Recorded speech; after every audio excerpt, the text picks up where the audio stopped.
It's the world's largest shake table facility,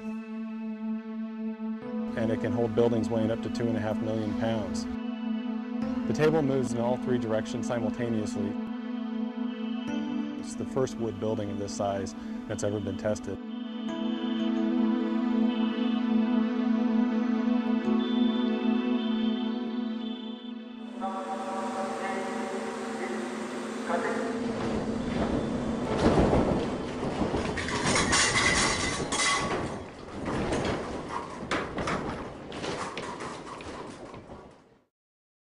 The entire project is called the Niecewood Capstone Test, a project funded by the National Science Foundation. The project is led by Colorado State University, and Simpson was a close technical collaborator. The popularity of mid-rise wood frame construction has soared in urban areas, and so there's not a lot of information on how to design those types of structures.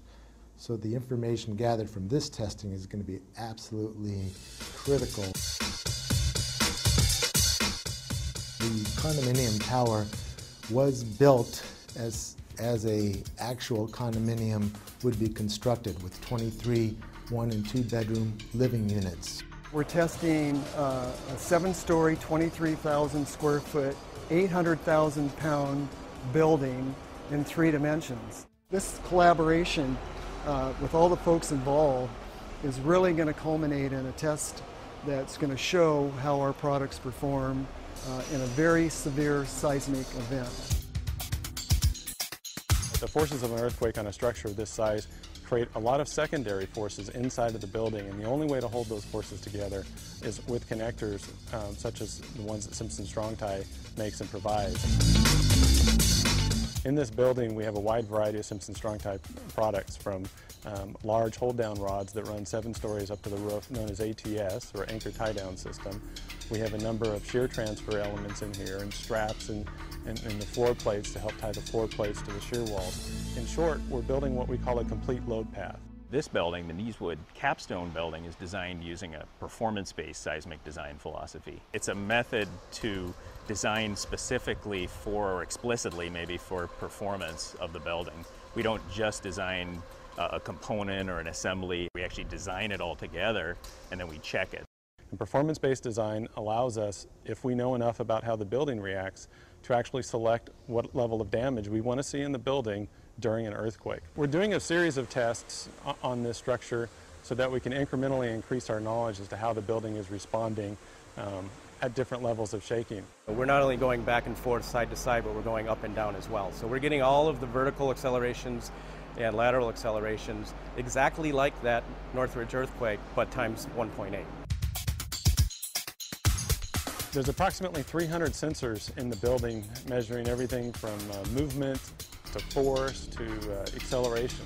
Once that data and information is gathered, then it can be used to develop new design procedures and new construction methods. So we're able to take what the engineers have modeled, compare it to how the building actually performed, and that's going to give us a lot of great data for years and years to come. What we're really doing here is we're demonstrating that you can build a 6-story or even a 7-story possibly wood structure in a high seismic zone and have it perform how you want. It's safe, it's cost effective, and frankly they're very little damage. Really, for 5% or less in your construction material costs in the beginning of the building, you can not only save the occupants of the building, but you can also save the structure. This test will change the way light frame wood is designed over the next 10 years. We've invited several key engineers from across the country, building departments. There's folks from all over the world coming to see this. When you see an actual test, the impact that has on you is so significant that it really makes you think twice about what you put down on paper.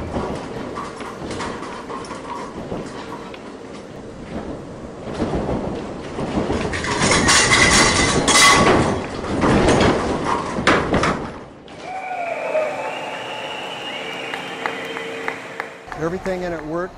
There was minimal damage to the inside of the building, minimal damage to the outside of the building.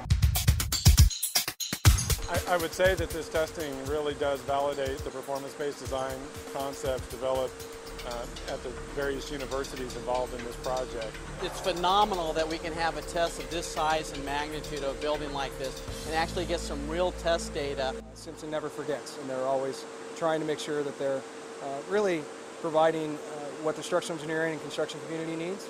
And I've always been impressed with taking that extra step to really know the science part of what we do. It's truly unprecedented what they've done today. I think this is it's truly about saving lives, and the information that's been generated as a result of this test is truly groundbreaking.